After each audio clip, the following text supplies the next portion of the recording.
¿Empezamos entonces? ¿Lo presento y empezamos? Eh, bueno, pues nada, yo soy Raúl y soy informático de formación también. Yo estudié en Granada. Ahora mismo trabajo para una empresa en Madrid, lo que pasa es que me dejan trabajar en remoto. Y bueno, empecé a programar páginas web en el 99, o sea, hace ya 19 añitos o así. Y desde entonces he pasado por muchas facetas en mi vida. He pasado por la de programador de frontend haciendo JavaScript y HTML, he pasado por la de backend, luego tuve mi etapa de full stack, como lo llaman ahora, que hacía de las dos cosas. Luego intenté montar mi propia empresa, creé un equipo, después de intentar montar la empresa me fui a hacer un máster a Madrid y empecé a trabajar por una startup donde estuve también de frontend y luego de product manager, luego de esa startup fui a otra startup y ahora sí, pues yo digo, la multinacional llevando el programa de startup. O sea, yo llevo la parte de emprendimiento allí. Pero como no me gusta desligarme del mundo del desarrollo, pues a veces me ofrezco para dar charlas gratuitas y esta fue una charla que no tenía ni pajolera idea. Vi que había un MOOC, eh, este, en Udacity, que no sé si conocéis la plataforma. Pues ese MOOC que está patrocinado por AT&T y que lo da gente de Google y de Udacity, pues dije, mira, me ofrezco a dar la charla de gratis y aparte me esfuerzo a mí mismo a verme el MOOC entero. Que pone que tienes que vértelo en un mes aproximadamente, yo me lo vi en un fin de semana aproximadamente, intensivo. Así que, bueno, me he saltado aquí simplemente por si usáis Twitter, soy HHCos en Twitter. Y aquí, como decía en el disclaimer, perdona que lo pongo siempre las transparencias en inglés porque luego las comparto con mis compañeros, que son de Estados Unidos, pero bueno, tampoco hay mucho texto. Y como lo vi hablando de viva voz, por eso que no soy un experto en temas de rendimiento. ¿Vale? Entonces esta parte me la voy a saltar, que la puse el otro día allí.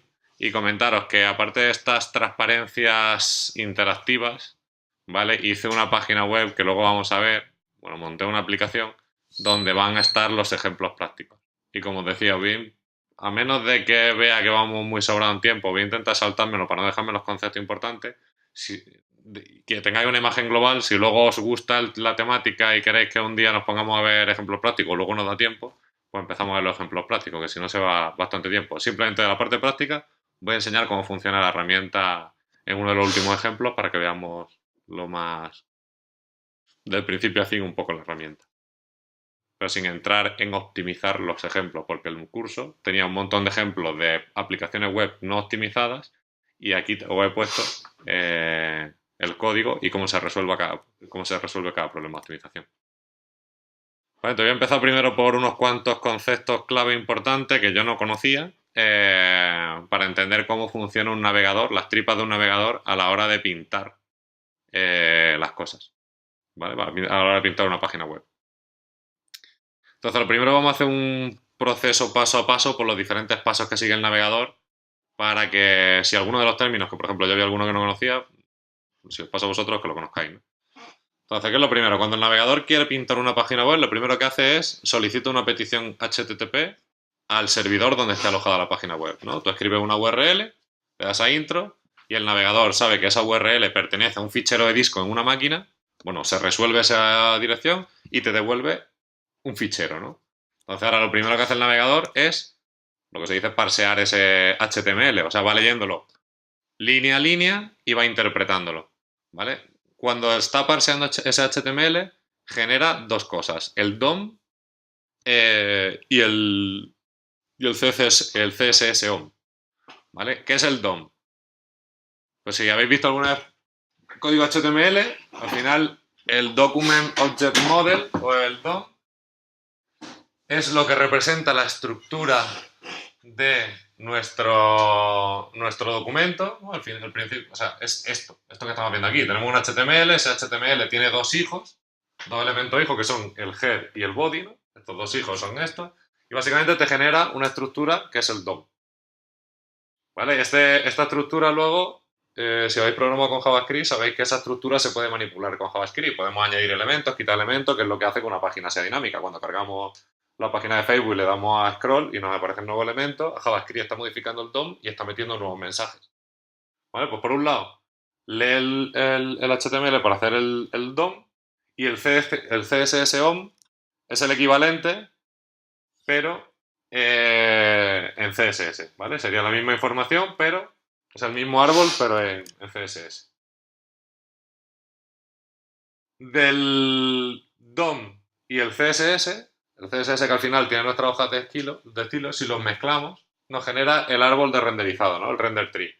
¿Qué es el render tree? Pues es parecido al DOM, pero si por ejemplo en CSS yo estoy ocultando alguna parte de mi página web, todo aquello que no se vea en la página web, por ejemplo, antes hemos visto que en el DOM tenemos un head, ¿vale? Pues el head, como no es algo que vea el usuario, ahí donde está la información del título y demás, pero que no hay información visible dentro del cuerpo, eso no está en el render tree, ¿vale? Igual que eso, como decía, si añadimos mediante un pseudo elemento de CSS, añadimos el after y el before, ¿no? Que nos permite, por ejemplo, si tenemos una lista, le puedo decir a cada elemento antes de la lista, de un ULLI, quiero que me ponga, yo que sé, un punto, un asterisco, un icono, ¿no? Pues ese tipo de elementos que podemos añadir mediante CSS se añaden también al render tree, ¿vale? Voy a añadir aquí un enlace por si os pica la curiosidad más sobre el render tree. Ilya Grigorik es uno de los evangelizadores o Developer Relations de Google y tiene un artículo sobre ese tema.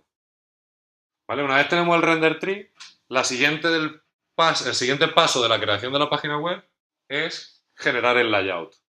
¿Vale? Con la información que teníamos antes ya podemos empezar a dibujar las cuadrículas que van a componer nuestra página web. ¿Vale? Esa es la parte del layout y esto va a ser súper importante después. Porque aquí, a diferencia de en el paso anterior, en el layout, la disposición de elementos sí se afectan el uno al otro, ¿vale? Aquí cuando empezamos a generar el layout, si yo modifico la imagen y la hago más pequeña, todo lo que venga a continuación de la imagen, a lo mejor hay que repintarlo, ¿vale? Eso significa que va a generar cambios en cadena, ¿vale? Entonces, cuando vayamos a optimizar esa parte o vayamos a escribir código que modifique esa parte del flujo de creación de una pantalla, podremos ver mayores problemas en el tema de rendimiento. Que os vaya sonando. A mí me suenan la mitad de estas cosas y con los ejemplos a lo mejor quedan más claros. ¿Vale? Y luego del layout, que es vectorial, todo lo que hacemos en el layout no está pintado píxel por píxel. El último paso es que esos dibujos, ¿no? Esas estructuras que tenemos vectorialmente con porcentaje y demás en la memoria del navegador, cuando lo vamos a pintar en la GPU, el procesador gráfico de la pantalla, que al final es lo que nos pinta lo que estamos viendo aquí, lo tenemos que convertir al final a un raster. ¿Vale? Entonces, ese último paso es el paso que se llama, y todo esto estoy utilizando la nomenclatura que se usa dentro de Google Chrome, ¿vale? Para que no nos perdamos luego. Pero me imagino que el resto de navegadores será la misma. ¿Vale? Pero es pasar del layout al paint, lo que significa que estamos pintando ya en vectorial, ¿vale? Y esto, para que os hagáis una idea, es lo que vamos a poder llegar a ver, el nivel de detalle que nos dan las herramientas de Google Chrome para ver qué es lo que está haciendo a nivel interno. Y, por ejemplo, podréis ver esto, ¿no? Se guarda una imagen, se traslada dentro del cuerpo, se dibuja un rectángulo, se decodifica una imagen, un bitmap, se decodifica un JPG, o sea, son las operaciones a bajo nivel que está haciendo el navegador cuando está pintando, por ejemplo, ¿no? Esto es un ejemplo de un extracto de una página web, que luego se podrá ver.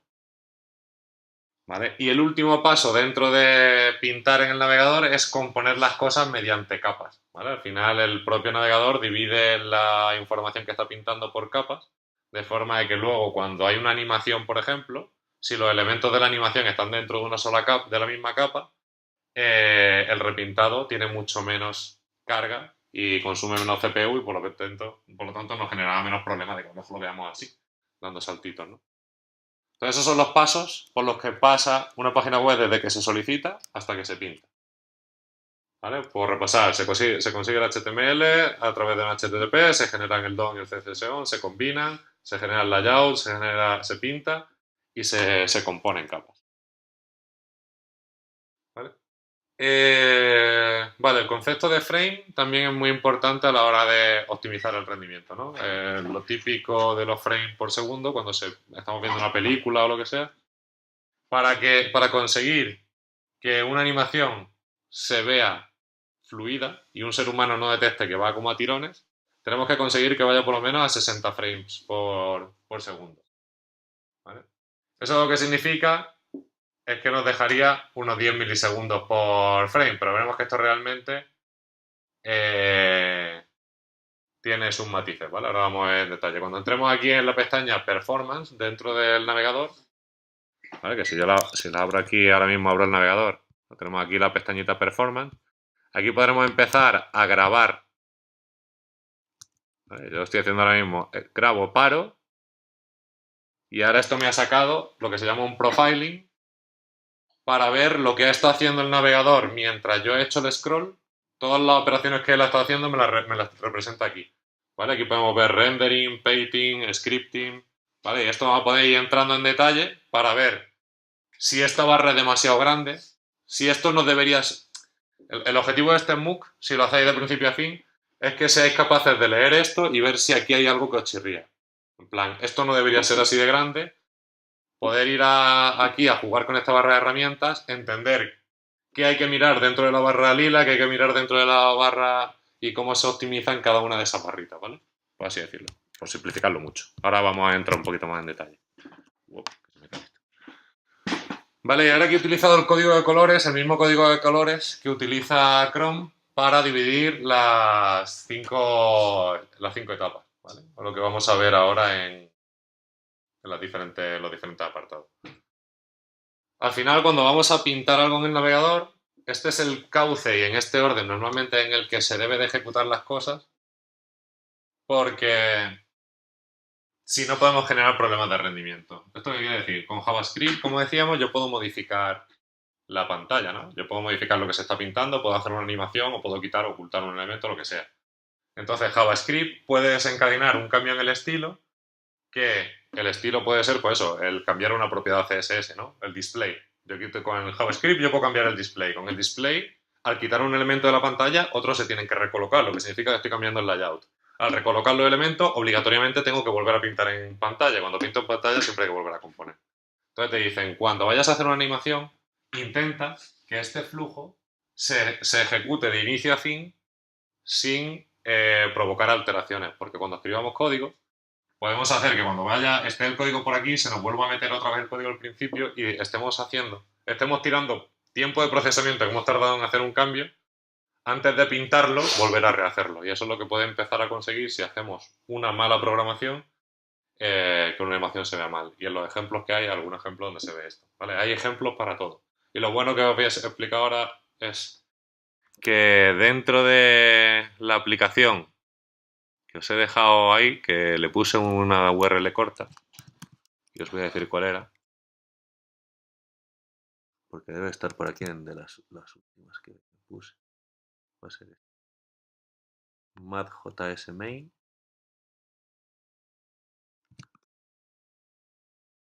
No, esta no.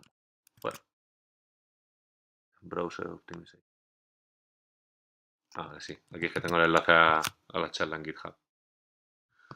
Y la charla en GitHub tiene aquí las demos. Vale, pues esta aplicación, que es la que os enseñaba antes, dejadme que haga un pequeño inciso, porque como es mucha información la que voy a tener que ir saltándome para que sepáis dónde está, ¿vale? Cómo está organizado esto. Esto lo he organizado por... Esta es otra forma distinta de ver las mismas slides de antes, pero con demos, ¿vale? Si os fijáis aquí, Core Concepts, tenemos las mismas transparencias que estamos viendo ahora en esta pestaña.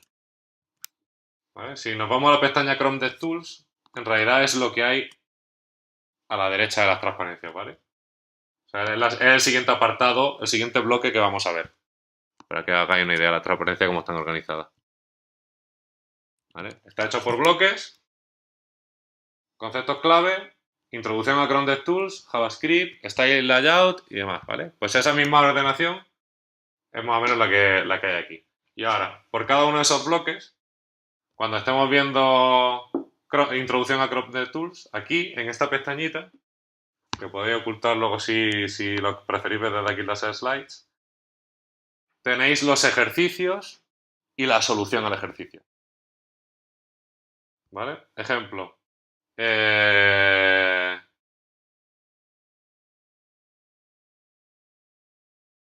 Si yo hago clic aquí, te dice primer ejercicio. Aquí tenéis el vídeo.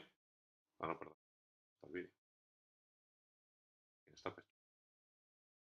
Aquí sí. Ah, vale, perdón. Estaba la palabra ejercicio. Aquí no le he puesto el enlace. Cagada. Vale. Aquí si le dais a ejercicio 1, aquí tenéis la explicación de qué es el ejercicio 1, qué es lo que hay que hacer. Aquí tenéis el código de lo que tenéis que optimizar y aquí tenéis la URL de la respuesta de cómo se optimizaba eso. ¿Vale? Por si luego me salto algunas partes que no sintáis que voy excesivamente rápido y que vaya a perder esa información porque, como decía, por lo menos la tenéis ahí. Entonces, bueno, volviendo a donde iba, que tampoco me quiero perder mucho el hilo. ¿Vale? Ese es el flujo normal de ejecución del renderizado.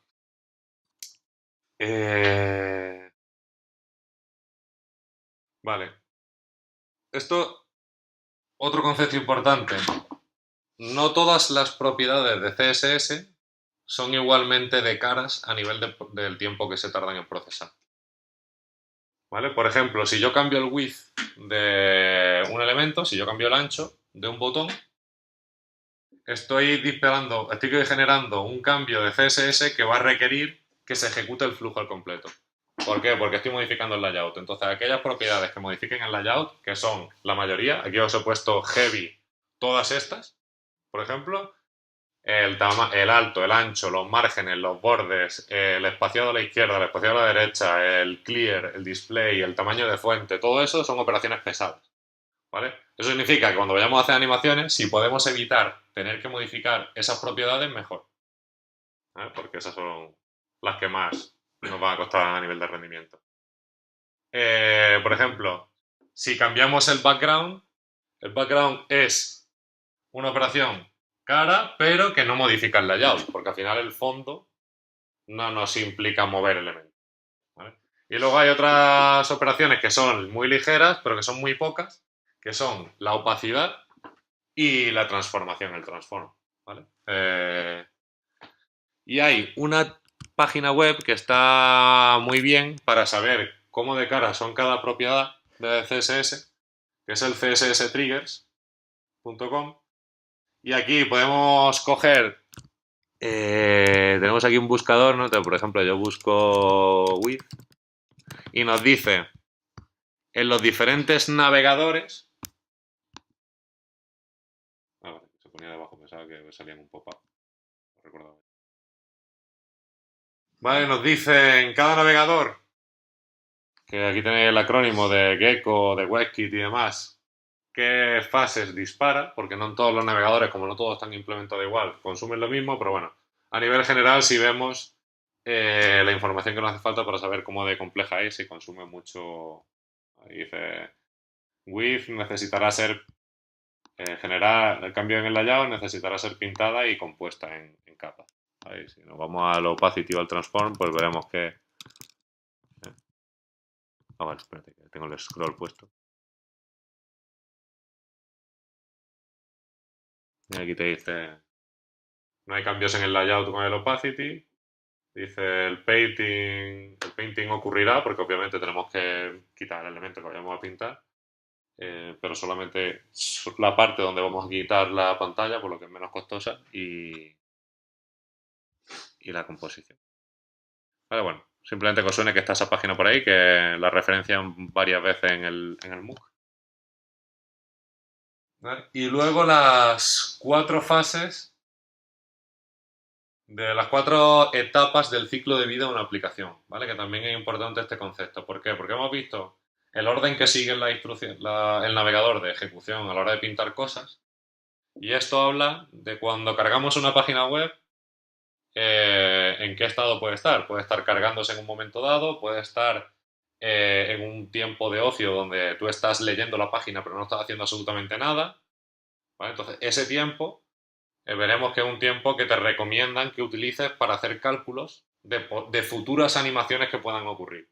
Para que cuando el usuario dispare la animación, tú ya tengas ese trabajo computacionalmente preparado y así no te cargues la CPU en ese momento.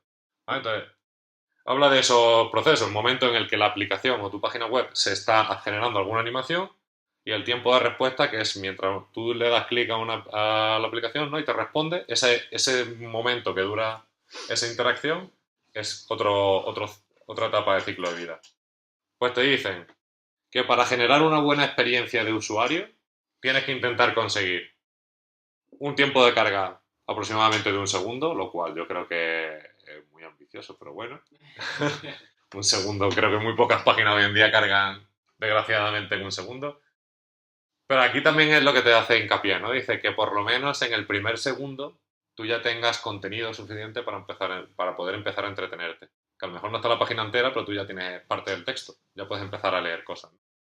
Pero bueno, te dice, limita los tiempos de estas etapas de vida de tu aplicación a etapas de renderizado de lo que te viene aquí, ¿no? De este límite. Por ejemplo, te dice, el tiempo de respuesta, si tardas más de 100 milisegundos en responder a la acción del usuario, el usuario va a notar que no va bien. Es como cuando empiezas con el móvil y le da otra vez y te pone nervioso. Pues cuando pasan más de 100 milisegundos es que ya va a generar esa sensación. Cuanto más, pues obviamente más tiempo. O sea, más sensación de que va peor. Entonces te dice, intenta responder en 100 milisegundos.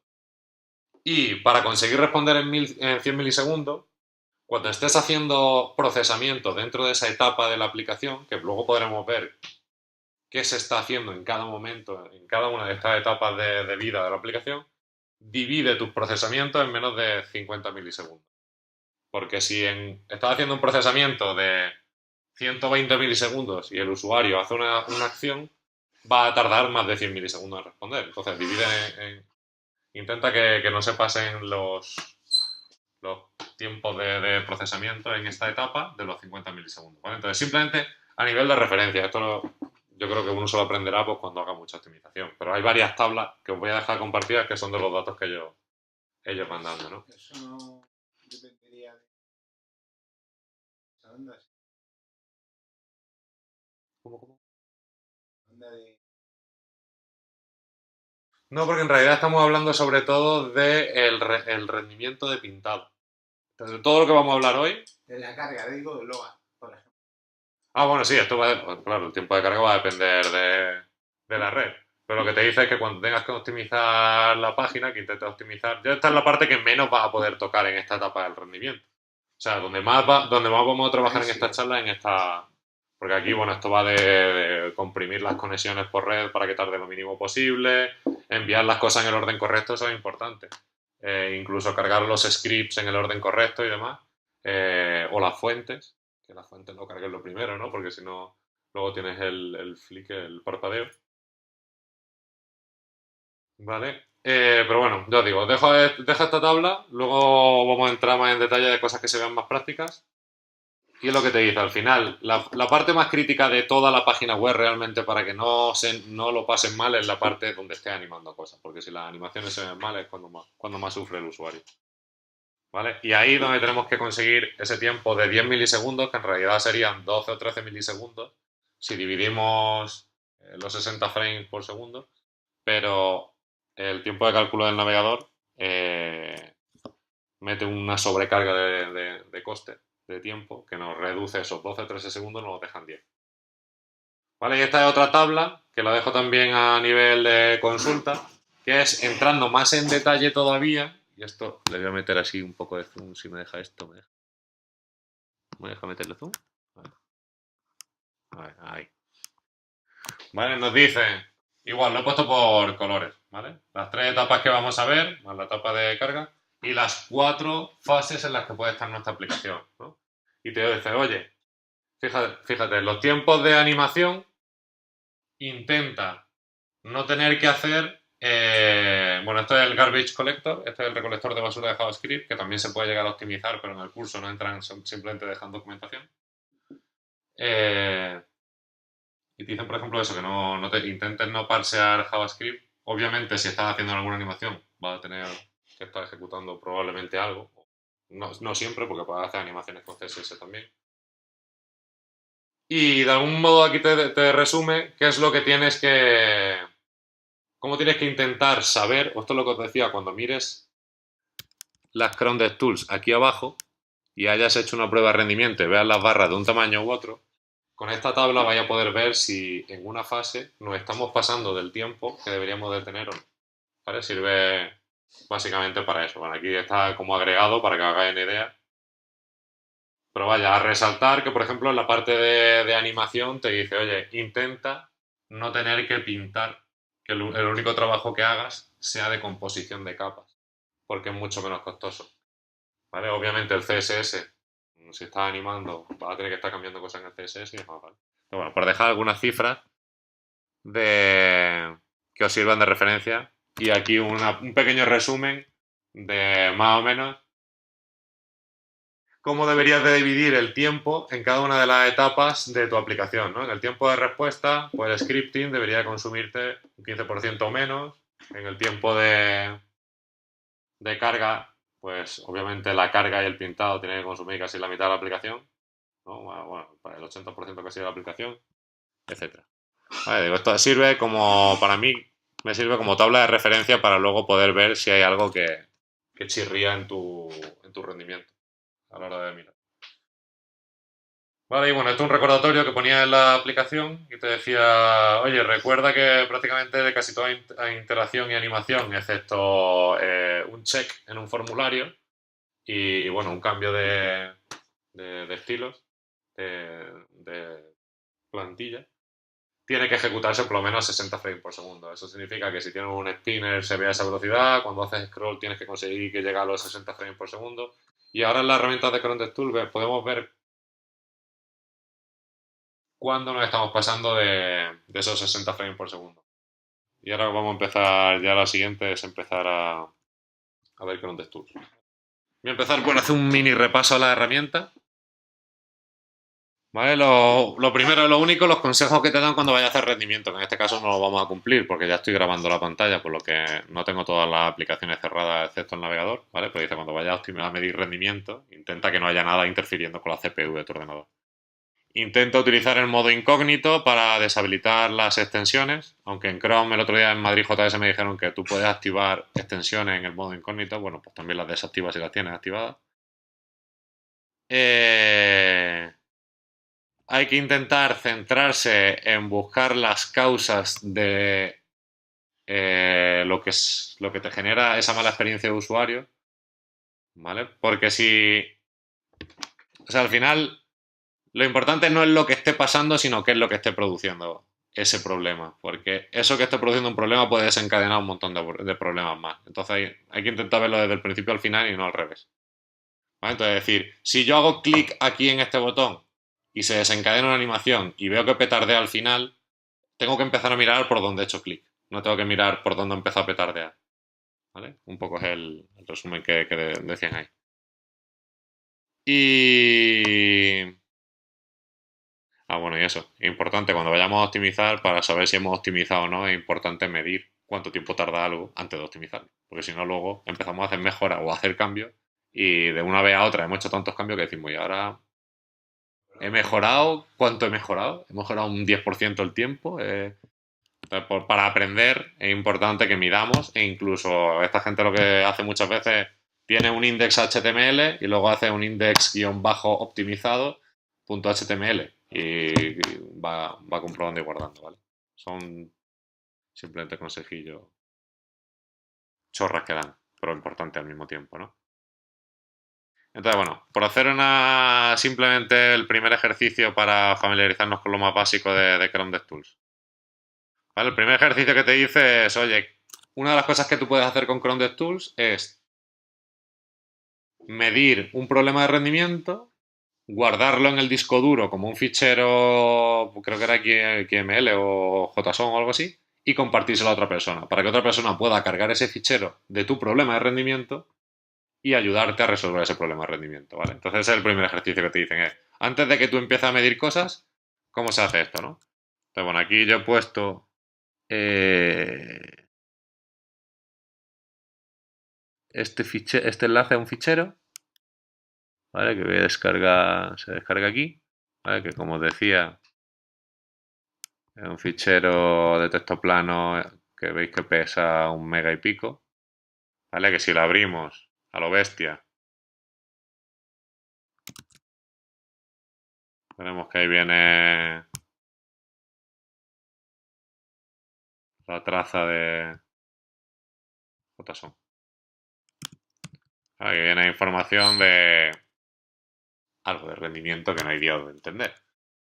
¿Vale? Pues bueno, simplemente nos dicen cargar esto. ¿Cómo se carga esto? Bueno, pues nos venimos. Todo lo que vayamos a hacer va a ser dentro de esta pestaña Performance. ¿vale? Entonces, aquí, en este iconito que veis, que pone cargar perfil, pues yo cojo, me voy a mi downloads, que lo tengo aquí abajo, y me cargo el timeline.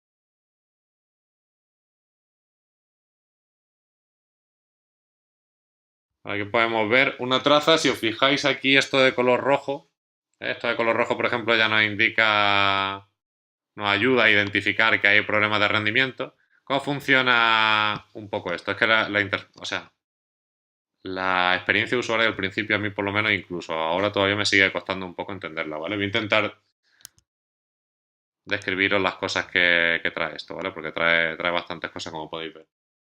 Lo primero, un timeline, ¿vale? Esto simplemente es que lo que han grabado de rendimiento ha durado un segundo y poco, ¿vale? Lo que han grabado de principio a fin donde había un problema de rendimiento le han dado un segundo y pico. Aquí podemos hacer zoom, ¿vale? Yo puedo señalar clic con el ratón aquí y poner zoom a una parte concreta, ¿vale? En esta parte concreta yo voy a ver por colores, como podéis ver aquí, ¿no? Con la leyenda, por así decirlo, aquí abajo, qué ha estado pasando, ¿no? Pues aquí, por ejemplo, puedo ver que el recolector de basura ha recopilado 12 megas con 3 en esta tarea, ¿no? En esta parte del flujo. Y en esta parte que estoy viendo aquí, se ha calculado que esta ha sido la cantidad de tiempo que yo he estado haciendo, ¿no? En cada una de las etapas del flujo, ¿no? Aquí no he estado haciendo nada, aquí he estado pintando, aquí está haciendo scripting. Si yo empiezo a cambiar esto, veis que en tiempo real va actualizando. Yo puedo moverme de izquierda a derecha, puedo ampliar el zoom, a ver, ampliar o reducir el zoom, ¿vale? Puedo coger otra nueva etapa, ¿vale? O puedo cogerlo todo. Entonces, eso por un lado. Aquí veis que tenemos dividido también frames, main y GPU. ¿Vale? En la parte de GPU va a estar la parte ya de... Voy a coger aquí, por ejemplo, voy a hacer un zoom a esta primera parte que veis que tenemos aquí señalada. ¿Vale? Que ahora mismo me viene muy poquita información, ¿vale? Porque no han grabado. Tú puedes, cuando estás grabando el rendimiento, tú le puedes decir si quieres que grabe mucho detalle o grabe poco detalle, para que el fichero ese luego pese más o menos si el error lo tiene en una parte o en otra. ¿Vale? Entonces, en este ejemplo no han grabado los detalles de la GPU, pero luego vamos a ver si nos da tiempo. ¿Hasta qué hora nos ponemos? Hasta las 8:30. Tú veas. A No las sé. 8:30 te da tiempo a... A lo que nos dé tiempo, que tampoco quiero abusar de... ¿no? O sea, ¿a qué hora hemos empezado? 7:30 prox. ¿Vale? Bueno, pues eso, que aquí teníamos esa parte donde podemos ver la GPU y aquí en el main thread o en el main podemos ver... Ahí podemos ver más en detalle las funciones que se han estado ejecutando en la parte del scripting. Nos va a dar información como, por ejemplo, oye, esto, aunque no se ve aquí bien, está en rojo. Dice, oye, cuidado que ahí hay un problema o puede haber un potencial problema porque hay un manejador recurrente, ¿vale? Etcétera, ¿vale? Entonces, simplemente que os suene porque ahora veremos algún ejemplillo más adelante. Que todo esto, aquí tenemos este timeline para explorar, para ver qué es lo que ha estado haciendo cada etapa. Aquí tenemos el cuadro este que mide los frames por segundo, pero que la verdad que yo no he entendido muy bien cómo se lee. Luego os digo la otra forma en la que yo he visto cómo funciona esto. ¿Y esto por qué es? Porque si veis el MOOC, veréis que es de hace un año y hace un año Chrome DevTools era distinto al día de hoy. Entonces, si veis el curso y veis los vídeos, cuando el tío te está explicando cómo funcionan las herramientas, muchos de los botones que te dice que están en un sitio ya no están. ¿Vale? Entonces, por eso hay algunas cosas que no me he enterado todavía bien cómo van, ¿vale? Entonces, por ejemplo, los frames por segundo, antes se veía una barrita así y había una línea que era como el umbral de 60 frames por segundo. Si al final tu barra, o sea, el tiempo que tardaban tus animaciones superaban los 10 milisegundos, se veía que subían por encima de la barra y que te estaba excediendo en esa parte de la aplicación de los 60 frames por segundo y por lo tanto ahí tenía un cuello de botella. Pero bueno, ahora se ve de distintas maneras, ¿vale? Ahora han metido otras mejoras en la interfaz que supongo que serán más chulas para este tipo de cosas, ¿vale? Pero luego vaya a ver algunas cositas como... mira, esta no lo tiene. Luego voy a enseñar una parte de la traza que a mí me flipó, que es que podemos ver cada operación de JavaScript dentro de nuestro código, por ejemplo, una multiplicación, cuánto tiempo ha llevado en el CPU. Una línea de código pone no sé cuántos milisegundos. Otra línea de código no sé cuánto. Y así puedes ver también de una forma muy chula qué cálculos estás haciendo que puedan ser muy costosos en tiempo y para que te empiece a dar ideas de cómo optimizarlo. Hostia. Pero esto te llevaría mucho tiempo, ir así, mirar todo esto, poli y todos los parámetros para pedir. Hombre, pero lo miras donde ves que hay Una vez. una falta de rendimiento. A ver, viene un cliente y te da un problema. Tienes que pensar cómo le resuelve el problema, cómo programa la arquitectura que esté bien resuelta. Y al final tú le entregas una cosa al cliente que tiene que funcionar bien. Entonces, si ya dependiendo cuánto te hayan pagado y lo purista que sea, o la importancia que tiene, si trabajas para Facebook, ya te digo yo que este tipo de cosas son hiper mega claves, ¿no? Porque tienen un producto que tienen que cuidar muchísimo la experiencia de usuario. Pero es que a lo mejor va a haber que algún ejemplo de que estás haciendo una chorrada, como uno de los ejemplos que se ve aquí, que es muy bestia, está hecho muy a propósito. Vaya, es un cuadrito que se va moviendo y va dejando una sombra de cuadritos por detrás. Pues con este tipo de cosas aprendes a identificar rápidamente cómo cambiando una línea del CSS, una sola línea del CSS, que es el ejemplo que viene aquí, consigues que una animación vaya así. Vaya. Lo único es que para poder aprender a hacer todo esto sí que son muchos conceptos, desde luego. Yo por eso nunca me había metido a este tema porque en mi día a día no había tenido nunca que enfrentarme a un problema todavía de esto. Lo que tú dices es para. Sí, a ver, yo siempre digo, saber este tipo de cosas, una cosa es que hasta dónde tú lo aplicas en tu día a día y otra es hasta dónde conoces cómo funciona esto para poder tener herramienta a la hora de resolver un problema.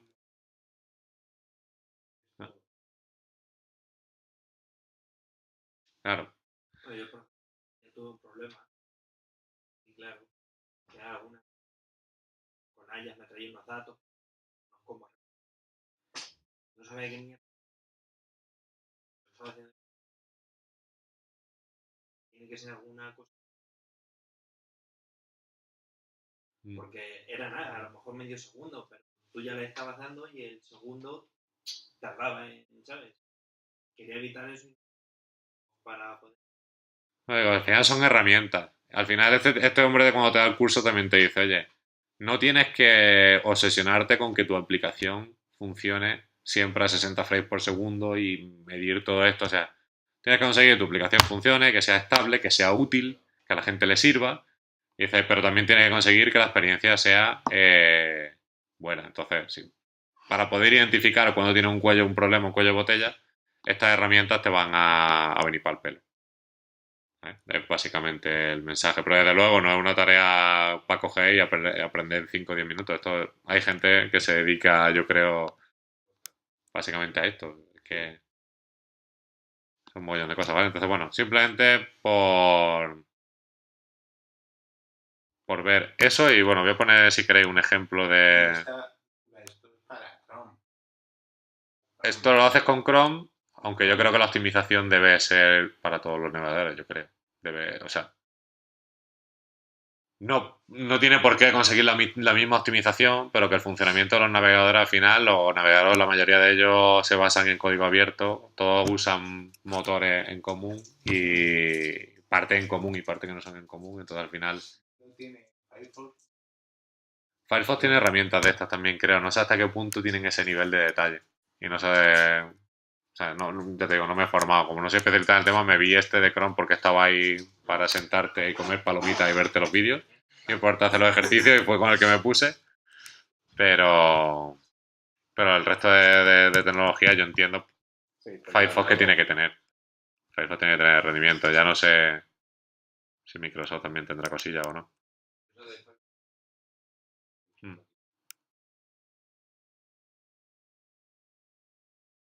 sigue por ahí, sí. Iba mal, de hecho. Mira, pues aquí os voy a poner un ejemplillo, ¿vale? Simplemente aquí te dice, uno de los ejercicios te dice, mira esta aplicación, mira esta animación, ¿no? Que se nota que va... ¿Te cuesta? ¿Vale? Dice, si te pasa esto, averigua, imagínate que tú no has hecho este código web y te piden como consultor que le ayude a esta gente a resolver este problema, o que de repente heredas esta página que te la ha dado otro cliente que desarrollo, ¿no? Otro proveedor del usuario. ¿Cómo podríamos saber con las herramientas de Chrome DevTools sin abrir el código dónde está el problema? Sin abrir el código de primera, ¿vale? Lo vamos a hacer al revés, vamos a buscar, como decía esta gente, le damos a grabar, le doy a lo que está generando el problema y paro de grabar, ¿vale? Porque ya en esa etapa ya he tenido que detectar qué ha sido lo que genera el problema. Entonces, las recomendaciones nos decían, primero, busca aquello que desencadena el problema, que en este caso es un clic. ¿Vale? Pues una de las cosas que tiene esto es que yo puedo... He visto que se acabo de activar la barra de búsqueda aquí abajo con un control F.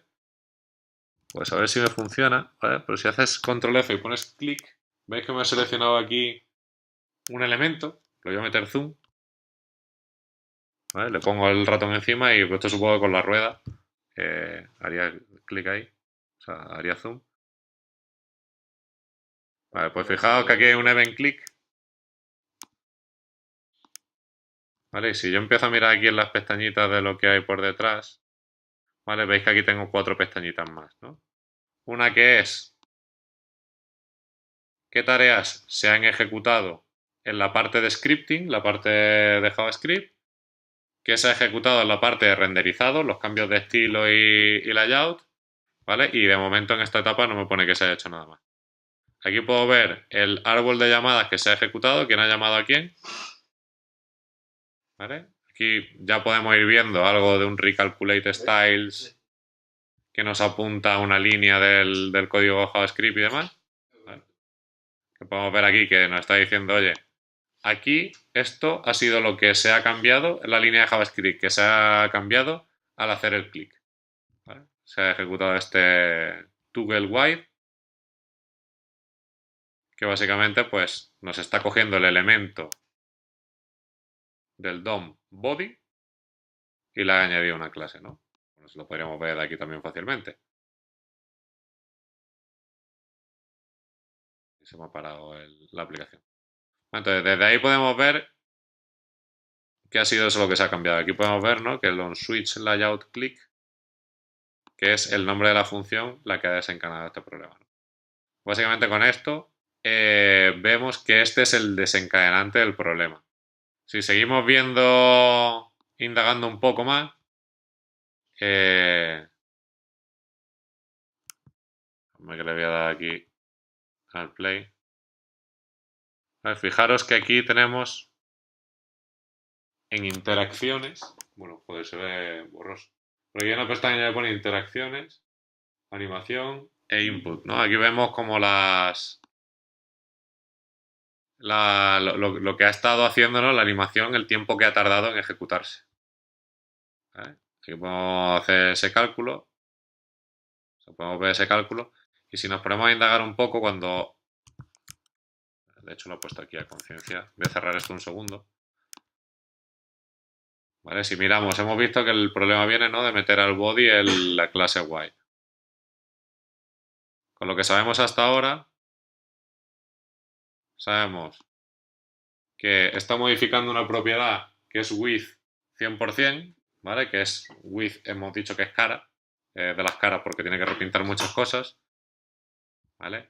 Y otra de las cosas que podemos indagar en un momento, si seguimos mirando el código, si miramos el DOM, mejor dicho, ¿vale? Al modificar el width de body, estoy teniendo que modificar el width de todos los elementos que son hijos de body. Porque al final el layout se cambia, todos los elementos que están por debajo se cambian, entonces ¿cuántos elementos se están cambiando? Ay, mierda. He cerrado el... Vale, no me acuerdo que se cerraba esto. Bueno. Me voy de aquí y paro. ¿No veis? Que aquí el rendering ha tardado un huevo de tiempo, ¿no? Vemos que ahí debe haber un problema en el tema del rendering. Si seleccionamos...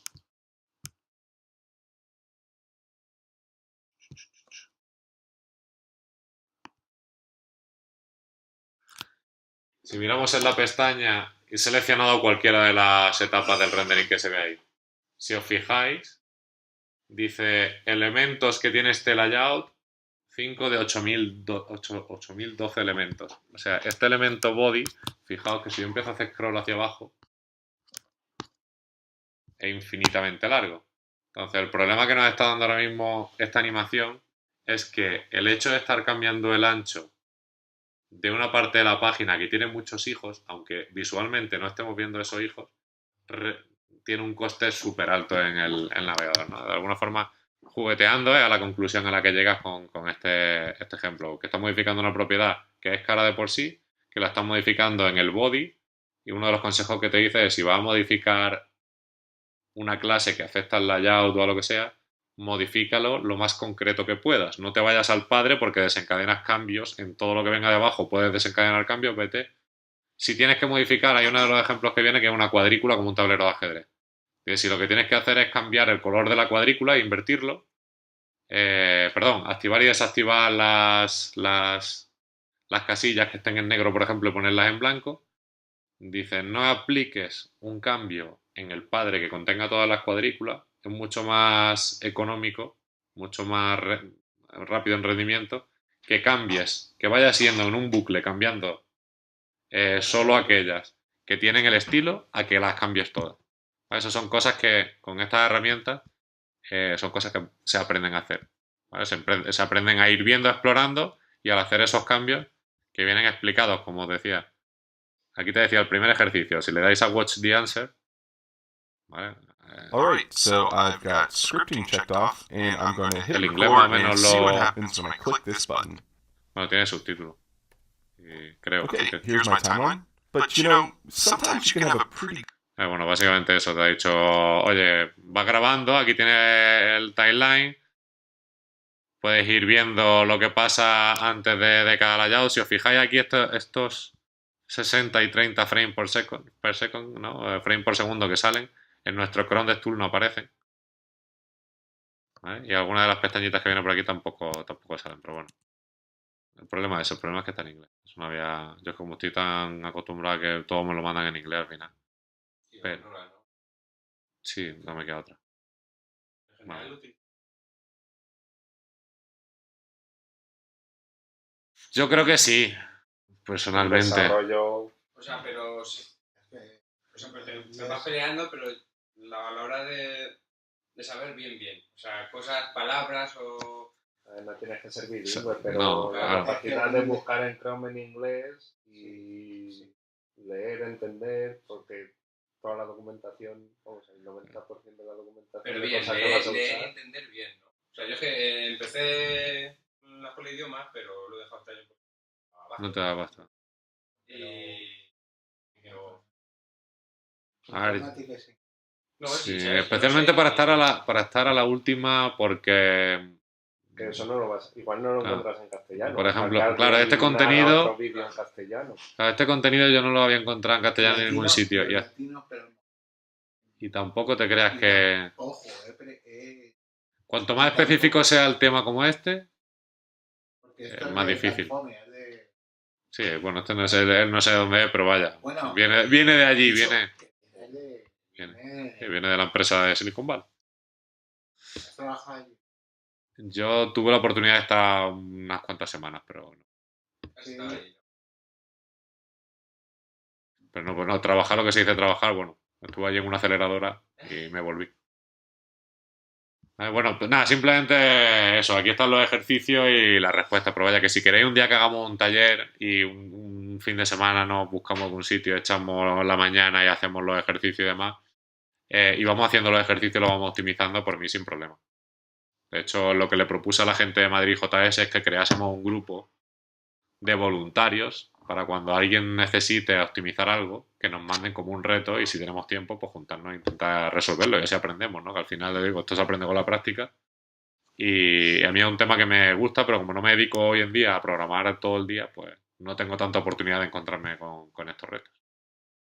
Pero bueno, lo dejé ahí y de momento nadie me ha cogido la palabra, pero bueno. Os lo dejo a vosotros también, que si queréis un día que miremos más en detalle, más que nada porque voy a intentar seguir para que veamos las otras partes y nos queden 10 minutillos. Venga, pues voy a ¿Vale? Vamos a empezar con la parte de JavaScript, ¿vale? Vamos a intentar ver las tres partes rápidamente. ¿Vale? Lo primero que te dice es JavaScript funciona con lo que se llama JIT, que es el Just-in-Time Compiler, ¿no? El compilador en tiempo real. ¿Esto qué significa?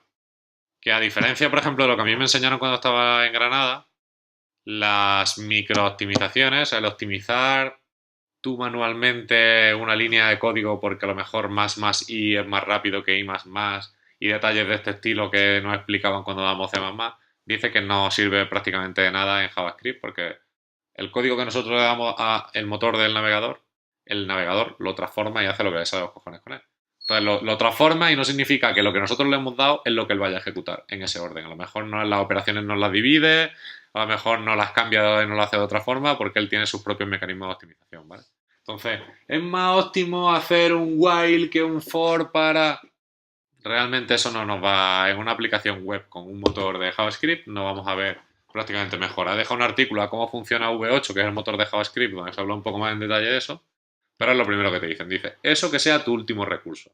Primero, lo que te vamos a explicar aquí, y si así eres incapaz de hacer que la aplicación vaya fluida, te va a lo siguiente. ¿Vale? Lo otro que decía era evita las interrupciones en el flujo ese que decía. No sé si a vosotros os suena la función requestAnimateFrame. ¿Os suena alguno de los que programáis JavaScript?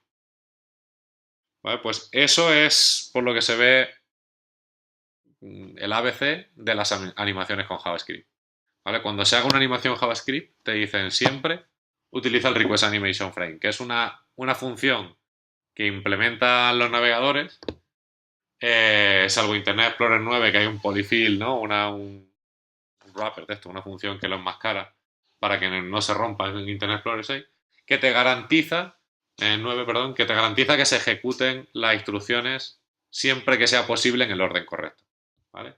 Entonces simplemente es usar esta función que llame, o sea, este método que llame a la función que tú le des el nombre que te dé la gana, que aquí hagas lo que te dé la gana, el mismo código de la animación, y por último, vuelvas a llamar a esa función recursivamente, ¿vale? O lo llames otra vez al requestAnimationFrame, ¿vale? Es como se implementa, cómo se usa esa función. Hay uno de los ejercicios que hay en el ejemplo que práctico de cómo se hace, ¿vale?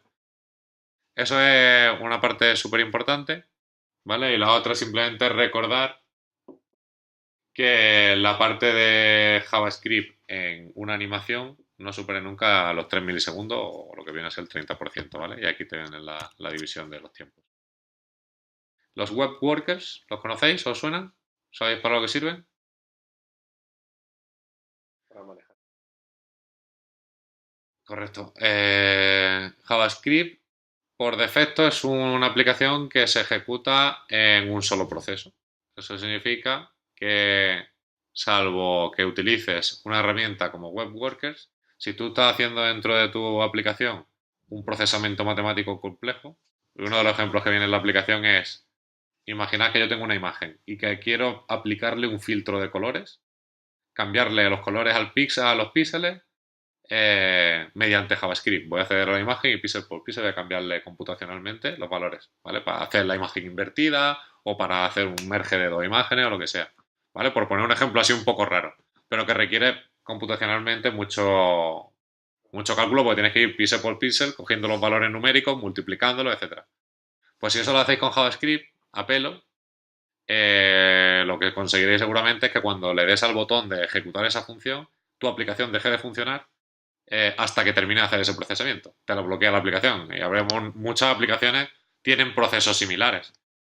Vale, pues cuando tienes algo así computacionalmente tan complejo, tienes los web workers. Que los web workers lo que nos permite es crear un hilo, un proceso en paralelo que no bloquee el procesamiento principal de tu aplicación para hacer los cálculos y que se comuniquen, ¿vale? Es como si estuviésemos utilizando los múltiples cores de un procesador, uno estamos utilizando la página web, el otro estamos mandando, ¿no? La función en cuestión. ¿Vale? Pues ese mecanismo que en JavaScript se llama worker, que se definen así, new worker, y le pasan el nombre del fichero, nos va a permitir hacer ese tipo de procesamiento, ¿vale? Entonces eso es súper importante para evitar problemas en los tiempos de respuesta y demás de nuestra aplicación. Y os he dejado ahí el enlace, aparte de que hay un ejercicio, como os decía, que viene ahí explicado, para poder optimizarlo. Y luego está el tema del recolector de basura, que como os decía, se puede llegar a optimizar, aunque aquí no entren en detalle, ¿no? Y aquí uno de los ejemplos que te ponen, el del mono este, que ese cálculo que estáis viendo ahí lo está haciendo con JavaScript. Y claro, al final está generando un montón de basura, que la verdad es que lo gestiona bien, como podéis ver, por esto es una grabación que hice en mi pantalla. Pero si os vais al navegador veréis que genera muchos megas. De hecho, no me acuerdo si generaba de orden de 12 o 13 megas por segundo o algo así. Entonces, claro, imagina una pestaña del navegador que está generando esa cantidad de basura en un momento dado con cualquier cosa. Bueno, pues nada, que sepáis que se puede optimizar, aunque no entran en detalle. Entonces, he puesto un resumen en estas tres etapas de cuáles son las claves, ¿no? En la parte de JavaScript, no hacer microoptimizaciones, utilizar Request Animation Frame, conocer los web workers y utilizarlos para procesamientos que bloqueen la hebra principal. Otro de los ejemplos que te dan aquí es hacer una aplicación web que lea códigos QR. Entonces, ahí puedes llegar a estar con el móvil intentando reconocer un código QR con el procesamiento de JavaScript, al mismo tiempo que estás pintando en la pantalla la imagen que estás recibiendo por la cámara. Entonces, al final son procesamientos que el propio procesamiento de ese código QR te puede bloquear y que parece que se te está quedando la pantalla pillada. ¿Vale? Entonces te dice, oye, pues utiliza un web worker para ese procesamiento. ¿Vale? Los frameworks Angular, React, lo que quieras, o librerías, jQuery, etcétera, obviamente aumentan la complejidad a la hora de evaluar dónde están tus problemas de rendimiento, porque tienen sus propios mecanismos que van a estar consumiendo procesamiento del navegador. ¿Vale? Entonces, bueno, simplemente tenerlo en cuenta. Todos los ejemplos que te ponen en el mock son a pelo, sin ningún framework ni nada. El caso ideal. ¿Te dice algún framework? No te recomienda, no se mojan ahí en decirte ninguno. El otro día en Madrid JS todo el mundo estaba con Angular, o casi todos estaban con 5. Pero no sé a nivel de rendimiento cuál es el. Vale. Y ya están los ejercicios. Voy a pasar a la siguiente parte, la parte del renderizado. Vale. Aquí hay una recomendación inicial que te dan y es que cuando tienes que aplicar CSS, cuanto más complejo sea tu CSS, menos óptimo va a ser a nivel de rendimiento. ¿Eso qué implica? Es si yo, por ejemplo, para aplicar un estilo a una cosa tengo que poner una clase, espacio, otra clase, punto no sé cuánto, espacio, otra clase, selector no sé cuánto, el tiempo que va a tardar el navegador de identificar qué elemento del DOM es ese va a ser mayor que si tú le pones un identificador y ya está. Entonces, para evitar que el CSS, cuando tengamos mucho CSS, termine convirtiéndose en un problema de rendimiento, hay una cosa que yo no conocía que son las estrategias de CSS, de cómo darle nombre a las cosas de CSS. Y la que te hablan esta gente, creo que me parece a mí que sí. Sí, hay aquí una familia, creo. No sé, mira, dos mujeres con niños. Pues el tema de la estrategia CSS, en concreto BEM, aunque si hacéis clic en el enlace este, he puesto un repositorio en GitHub donde te explica más estrategia. ¿Vale? Lo que intenta un poco es darte una estructura o unas reglas, una convención para definir los nombres de los elementos. ¿Vale? Entonces, pues, al final, pues aquí te dice, intenta ponerle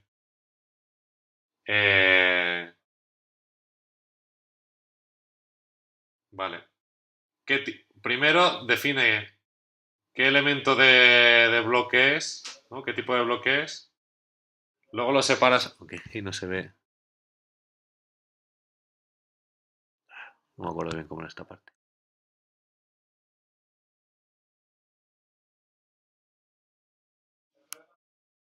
A ver, a ver.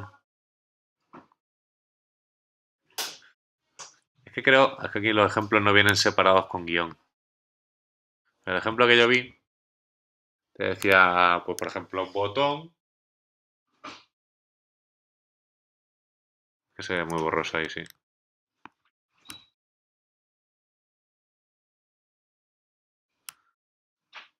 Será que tumbaron a algunos muchachos.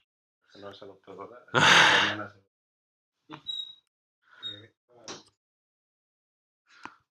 Están con el boom del mundial y Se han venido arriba.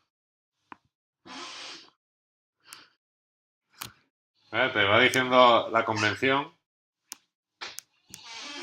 Te va diciendo la forma correcta de ir nombrando las clases, ¿no? O una guía, por así decirlo, de forma de que al final reduzcan la...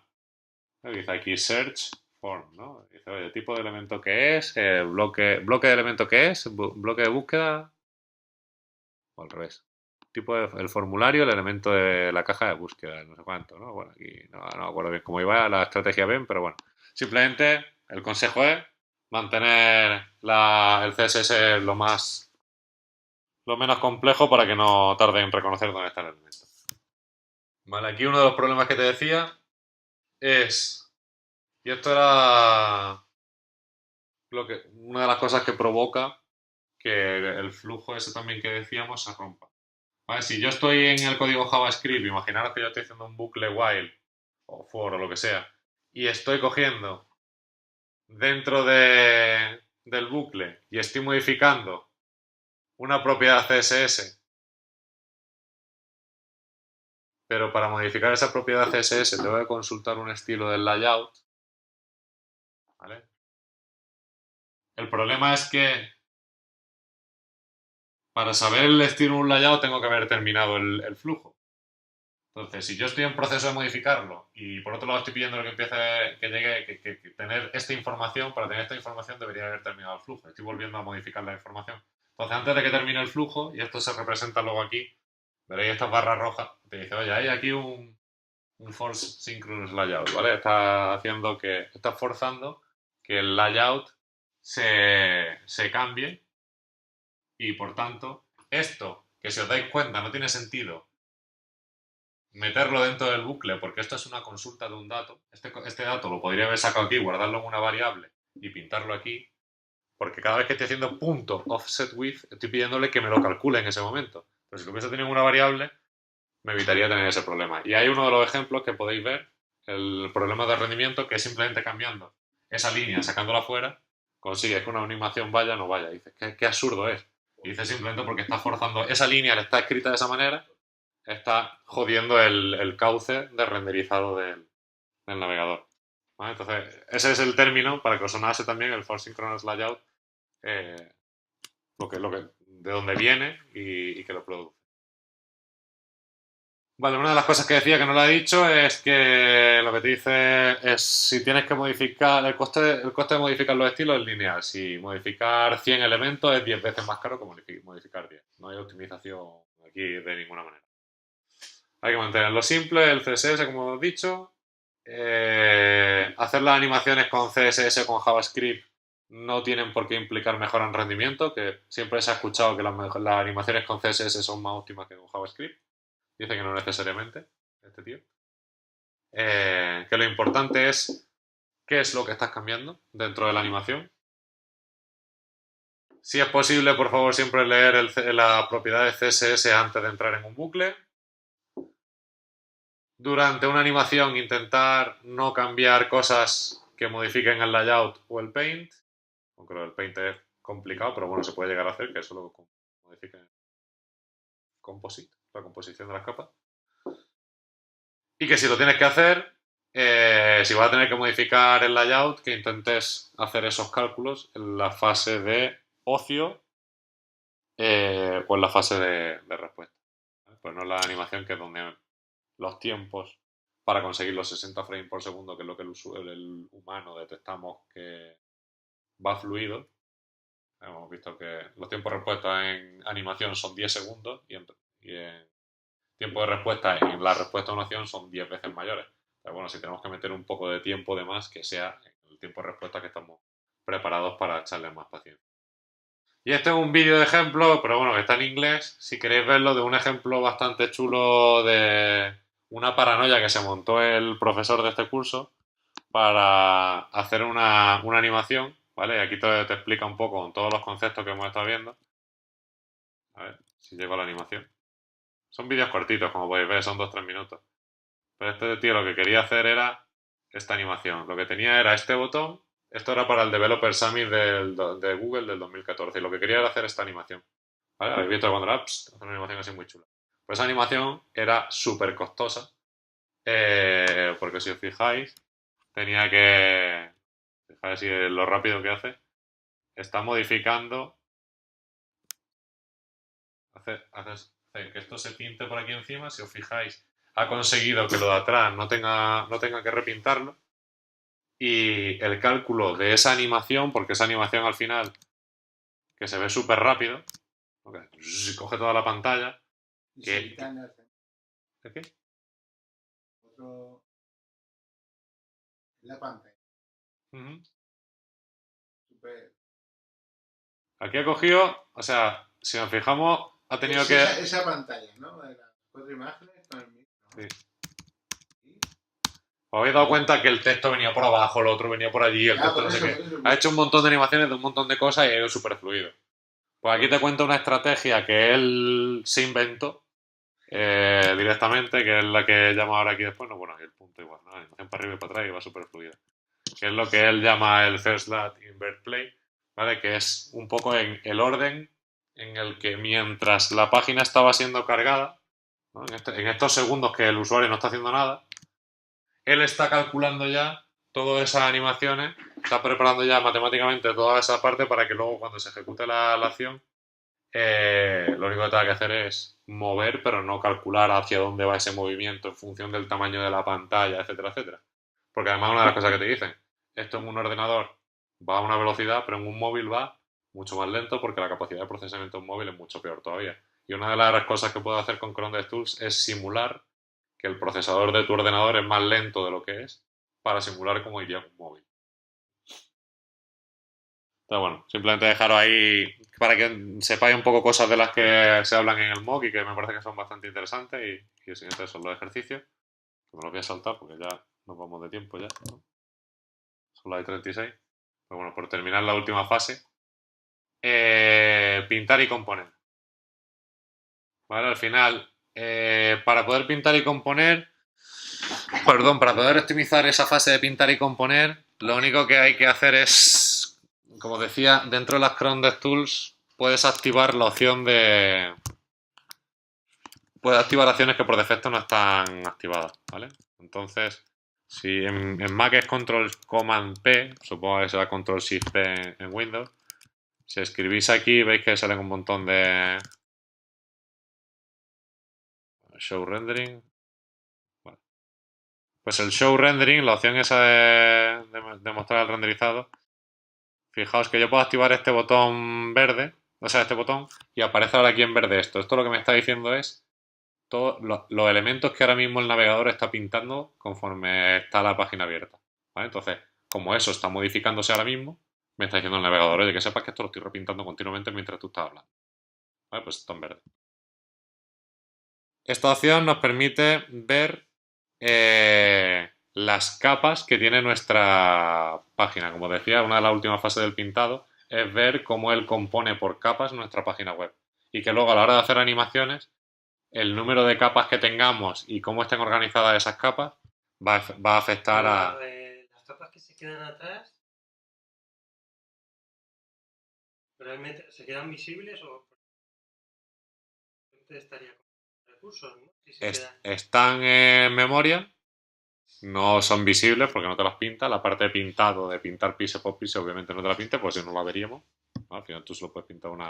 ¿Pero qué hace con las capas que se quedan atrás? Porque son las... No sé, las...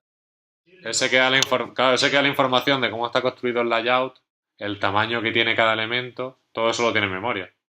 Lo tiene ya calculado, aunque tú no lo estés pintando, en la última fase no lo está pintando, pero él lo tiene ahí guardado. Entonces, de forma que luego cuando haces animaciones mueves cosas, o tienes que quitar la opacidad de una capa y de repente tiene que aparecer lo que hay detrás, él ya tiene ese procesamiento hecho. Lo que pasa es que no lo estaba mandando a la GPU, ¿no? No lo estaba pintando píxel por píxel.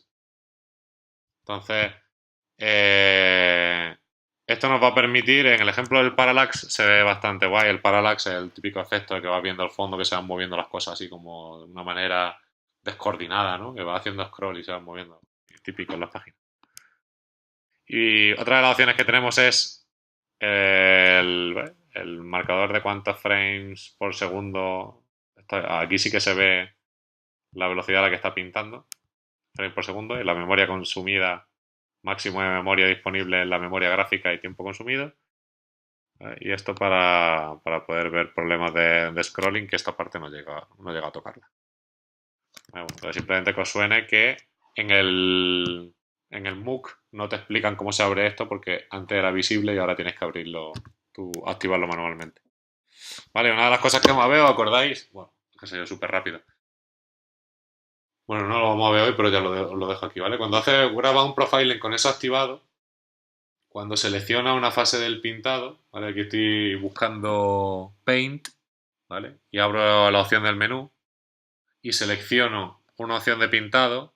En el Paint Profiler que se activa, aquí podéis ver, ¿os acordáis que había un paso a paso que os enseñaba antes de guarda la imagen, decodifica el JPG, no sé qué, se podía ver los detalles? Ahí es donde se ve. En esta animación se puede ver el paso a paso de cómo llegar hasta esa herramienta a día de hoy, que hace un mes no creo que haya cambiado de antes ahora. ¿Dónde has sacado ¿El qué? El curso de Udacity. el...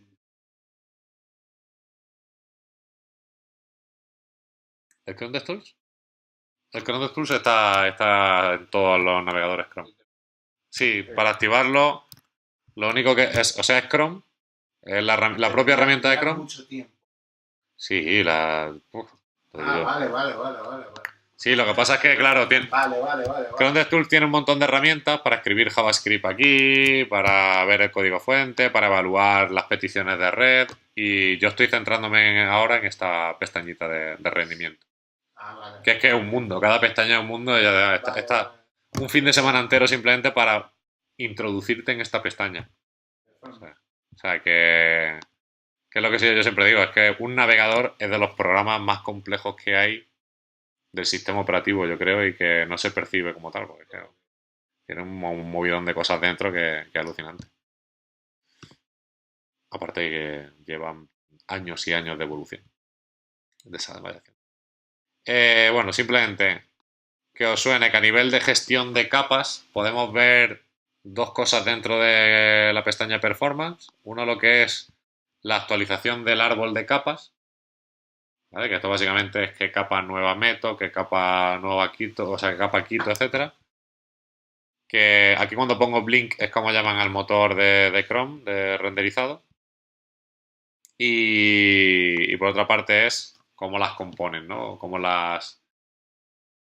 O sea, por un lado están... Perdón, cómo se actualiza la capa, o sea, cómo se cambian las propiedades del ancho y demás. Y por otro lado está qué elementos el navegador decide poner en una capa, ¿vale? El navegador por sí mismo tiene sus propias políticas y estrategias para decidir qué cosas va a pintar en una capa y qué cosas no. Y nosotros, que eso creo que lo ponía aquí, efectivamente, nosotros podemos llegar con el código a sugerirle que agrupe elementos en una capa o incluso a forzarle que los elementos los genere y los ponga en capas distintas o como queramos, ¿vale? Y aquí he puesto las dos formas, ¿vale? Lo primero es la propiedad will change, que yo creo que ninguno lo habíamos usado hasta que la habéis visto en la transparencia, y yo no lo usé hasta que hice el ejercicio este, después de 20 años. No sabía que existía. No sé cuánto tiempo lleváis. Básicamente lo que le dice al navegador es cuál es la propiedad que tú vas a cambiar dentro de unos elementos CSS para que él lo tenga en cuenta de cara a la hora de componer las capas, que él sepa cómo organizar esas capas de la forma más óptima. Añadiendo eso, igual, he conseguido que animaciones que iban como el culo, poniendo esa propiedad, el navegador automáticamente ya sabía qué era lo que mi código iba a hacer y por tanto lo ha organizado mejor y ha hecho que fuese más fluido. Después de ver el tutorial luego lo has utilizado. Es que yo no programo, mi problema es lo que decía, que yo lo que hago no es especialmente, hago demos Pero y... en ti, lo que hayas estado. Lo he usado para recomendárselo a la gente, de momento. Pero yo en mi día a día, por eso quería hacer un grupo para ayudar a gente, para que así por lo menos me manden un reto de alguien que está haciendo un código que falla, pues es que yo no llego a hacer códigos que me... No que me falle, es que ni siquiera me preocupa arreglarlo, porque como no son aplicaciones reales, yo a lo mejor una demostración que si no funciona, pues si lo vamos a poner un día durante 15 minutos y ya luego no lo vamos a volver a ver. Pues no le voy a dedicar 4 horas en optimizarlo. Pero, claro, ese tema. Yo al final sí que aconsejo a gente que hace software como usan nuestra tecnología. Y sí que tenemos a veces cuellos de botella de aplicaciones que no van bien. Lo que pasa es que todavía, pues desde hace un mes ahora no me ha venido nadie diciendo, oye, ¿me puedes echar un cable con esto? Bueno, pues suena simplemente eso, que esta propiedad en CSS existe, que nos permite optimizar el rendimiento cuando se da un problema en esa fase que decíamos de pintado. Y al igual que esta, que es un hack, como lo llaman, ¿no? Esto es forzar al navegador a que te ponga un elemento en una capa aparte. Haciendo esto, tú le estás diciendo al navegador, oye, créame una capa para los elementos que tengan esta clase. O sea, para cada uno de los elementos que tenga esta clase. También te dicen que un cuidadito con forzar las capas o con este tipo de hacks, porque al igual que tener las capas bien organizadas, o sea, tu elemento gráfico bien organizado en capa, puedes conseguir que tu aplicación se vea fluida. Si te pasas gestionando de capas, o sea, si cada elemento de tu página web tiene una capa, el coste de mantener todas esas capas es tan caro que al final te puedes cargar el rendimiento de tu aplicación. Entonces te dice que al final tienes que tener un balance entre el número de capas, ¿no? Y el número de elementos por capa. Que no todo elemento tiene que tener su propia capa. ¿Vale? Y el ejemplo este es uno de los más chulos porque este ejemplo te lo hace con el parallax, ¿no? Que al final es ese ejemplo que se ve por detrás. Y ahí puedes hacer la grabación. Esto se puede hacer con Firefox también. Pero puedes grabar y con el profiler, fijáis, aquí puedes ver cada capa, el elemento de cómo está organizado en capas. Incluso puedes ver la visión en 3D para ver cómo están organizadas las capas, como comentaba, que está por detrás, ¿no? Que es una de las cosas que sorprende, porque el nivel de detalle, ya os digo, que se ve aquí en este tipo de cosas es brutal. Entonces, bueno, aquí simplemente como detalle, el navegador te dice incluso cuál es la razón por la que ha decidido poner un elemento en una capa. Cuando tenéis el elemento ahí, fijaos que haciendo clic ahí en cap, bueno, aquí pone layers, cuando clicas ahí, que es las operaciones que ha hecho de pintado, y ahí pone un elemento del DOM con su estilo CSS. A la derecha pone razones de composición y ponía podría solaparse con otros elementos del contenido. Así. Y puedes ver un poco incluso para ver si hay un elemento que está generando capas de más o lo que sea. Y aquí te dice, bueno, algunas de las razones por las que te puede componer, pues porque le hayas dado un will change to, porque haya solapes de contenido, porque haya animaciones de tipo de transformación y demás.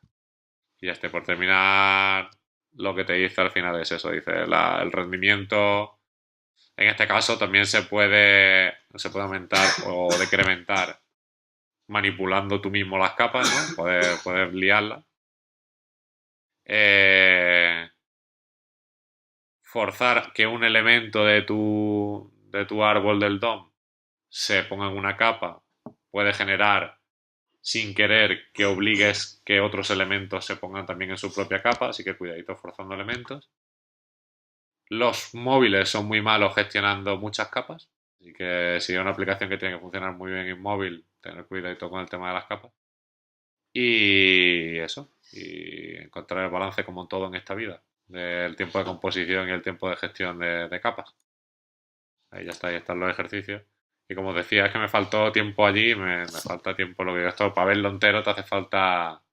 Yo eché cerca de 40 horas para chuparme el mock y vérmelo en detalle y ponerme 3 veces la frase en inglés que no estaba entendiendo bien